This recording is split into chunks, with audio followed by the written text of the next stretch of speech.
গতকাল রাত্রে আনুমানিক 1টার দিকে আমাদের এখানে যে আলীনগরে যে ক্যাম্পটা আছে এই ক্যাম্পে গত 9 মার্চ 2021 সালের মানে 2024 সালের যে অপারেশনটা লঞ্চ হয়েছিল, অপারেশনের পর এই ক্যাম্প স্থাপনা করা হয়েছিল।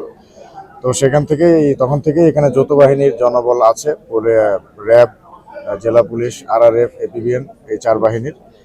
তো গতকাল রাত 1টার সময় এখানকার যে সন্ত্রাসী ইয়াসিন গ্রুপ, যাদেরকে অভিযান করে এখান থেকে তাড়ানো হয়েছিল, তারা আবার সংঘবদ্ধভাবে প্রায় 200-300 লোক সশস্ত্রভাবে রামদা, দেশীয় অস্ত্র এবং AK-47 রাইফেল এই ধরনের অস্ত্র নিয়ে তারা এই ক্যাম্পের উপরে হামলা করে। এছাড়াও তারা এক্সকেভেটর নিয়ে এসে ক্যাম্পের পেছনে তারা এই স্কুলের যে পেছনে দেয়াল আছে, দেয়ালটা ভেঙেছে। এছাড়াও আমরা যে নতুন একটা ক্যাম্প তৈরি করছিলাম, এই ক্যাম্পটা অলমোস্ট শেষের দিকে ছিল।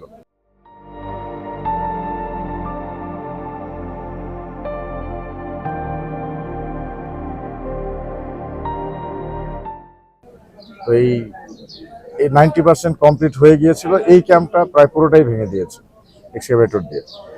এবং আমাদের লোকজনকে যখন ফায়ারিং করে এঙ্গেজ করে রেখেছে, ওই সময় তারা ওই পাশের ভাঙচুরগুলো করেছে।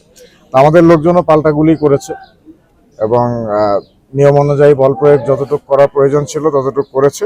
এবং আমাদের লোকজন মানবাধিকার সমুন্নত রেখে কাজ করেছে। পুরো ঘটনায় কেউ ক্যাজুয়ালিটি হয়নি। আর এখানকার সন্ত্রাসীরা AK-47 এবং রাইফেল দিয়ে ফায়ার করেছে, এটা আমাদের যারা ক্যাম্পের লোকজন ছিল তারা বলেছে। এবং এই ক্যাম্পের পাশে যে পাহাড় আছে, এই পাহাড়ের উপরে কয়েকটা নতুন টিনের ঘর আছে। এই ঘরগুলো টিনের মধ্যে আপনারা দেখতে পাবেন যে টিনের ভেতর থেকে টিন ছিদ্র করে ব্যারেল বেল করে ফায়ার করেছে, এটা দেখে বোঝা যাচ্ছে। তো আমরা খবর পেয়ে তৎক্ষণাৎ র্যাব, পুলিশ এবং সেনাবাহিনী, বিজিবির টিমও আমাদের বাইরে অপেক্ষমান আছে। সবাই রাত্রেবেলা তৎক্ষণাৎ মুখ করে ভেতরে আসার সময় যেটা দেখতে পেলাম যে বিভিন্ন কালভার্টের সামনে তারা বড় বড় ডিচ করে রেখেছে।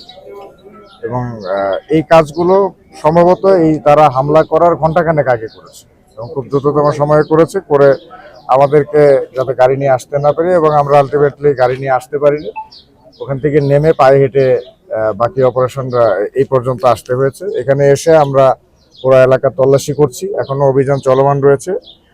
বেশ কিছু আসামি আমরা গ্রেপ্তার করেছি, তাদেরকে জিজ্ঞাসাবাদ চলছে।